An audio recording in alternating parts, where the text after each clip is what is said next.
Olá, meu nome é Wellington, sou advogado e hoje eu quero falar um pouco sobre o trabalho intelectual e prático do advogado. Muitas pessoas ficam em dúvidas a respeito do que consiste o trabalho desse profissional que vai em audiência, fala algumas coisas, escreve, junta documentos em um processo eletrônico. Afinal de contas, da onde vem o conhecimento desse profissional e por que uns cobram um determinado valor pelos seus serviços e outros outro determinado valor? Bom, o trabalho do advogado é um trabalho eminentemente intelectual, tendo, claro, as suas horas, os seus momentos para que desenvolva também uma atividade prática, como uma sustentação oral, um despacho com um magistrado, uma diligência, uma delegacia, às vezes uma diligência numa investigação defensiva também, que hoje tem se tornado cada vez mais comum depois do provimento 188 da Ordem dos Advogados do Brasil. Então, o advogado ele tem essa atividade mista, uma atividade intelectual e uma atividade também prática. Do ponto de vista intelectual, cada profissional responde pelo seu grau de conhecimento.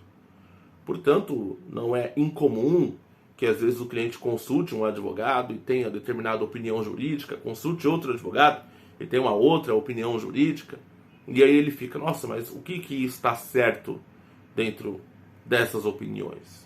E aí cabe ao cliente avaliar aquele advogado que ele sentiu mais confiança, que ele se sentiu mais aberto, né, onde ele sentiu uma maior abertura para falar o que tinha que falar, enquanto que o outro profissional às vezes não passou aquela confiança, o cliente ficou um pouco cismado, vai do feeling de cada um.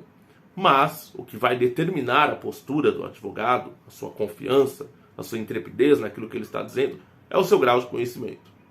Recentemente, um cliente veio me questionar se ele era obrigado a depor na condição de investigado. Eu respondi que não.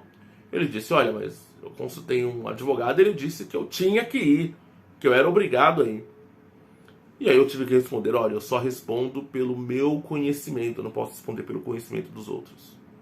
Se o profissional que você consultou desconhece um princípio básico do direito penal, que ninguém é obrigado a criar provas contra si mesmo, ou ainda desconhece julgamentos do Supremo Tribunal Federal que decidiram em sede de controle de constitucionalidade que é vedada a condução coercitiva, por exemplo, ou ainda a obrigatoriedade da pessoa produzir de maneira ativa uma prova contrária na condição de investigado, aí eu não posso responder pelo conhecimento do outro profissional, eu posso responder pelo meu conhecimento. Então é muito comum o cliente obter duas posições para o mesmo caso e ficar em dúvida de qual é a correta. E aí ele tem que confiar na sua intuição, naquele advogado que ele sentiu mais confiança. E o que determina esse grau de conhecimento? O investimento que o advogado faz na aquisição do conhecimento. Em cursos, em livros, estar atualizado, fazer assinaturas de portais, a maioria gratuitos, Jus Brasil, Migalhas, ou até mesmo algumas assinaturas pagas para manter-se atualizado em cursinhos e coisas do tipo. É isso que vai determinar o grau de conhecimento do profissional, o investimento que ele faz na própria aquisição de conhecimento. E com relação ao trabalho prático, que é determinado pela noção intelectual estratégica desse profissional, também há aí um grau de aprimoramento. Quanto maior o grau de conhecimento do advogado, mais confiança ele terá na sustentação oral. Quanto maior o seu zelo num processo, maiores as chances da obtenção de um resultado positivo por atenção ao detalhe, que muitas vezes define o êxito de uma demanda, seja ela na área civil, administrativa, penal.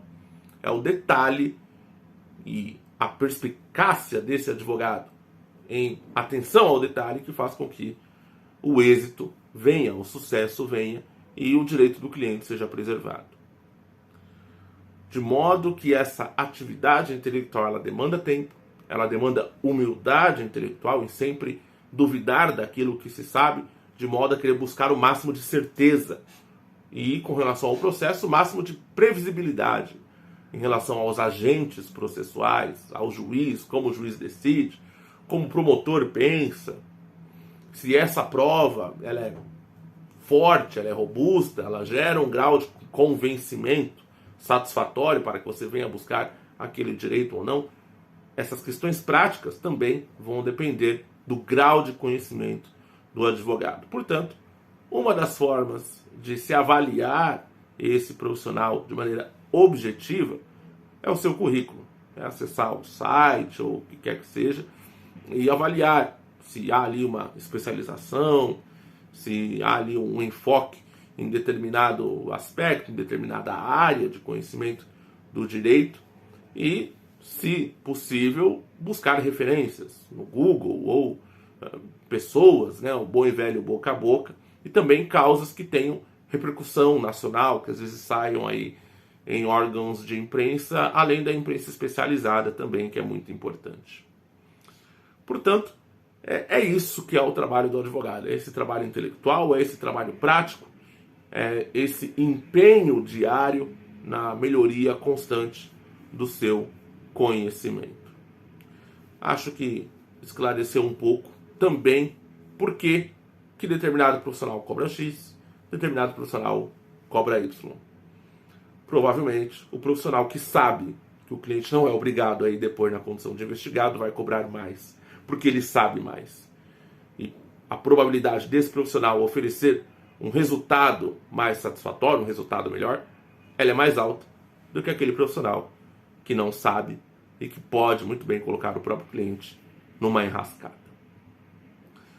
Fiquem com Deus, até a próxima. Contatos e links na descrição.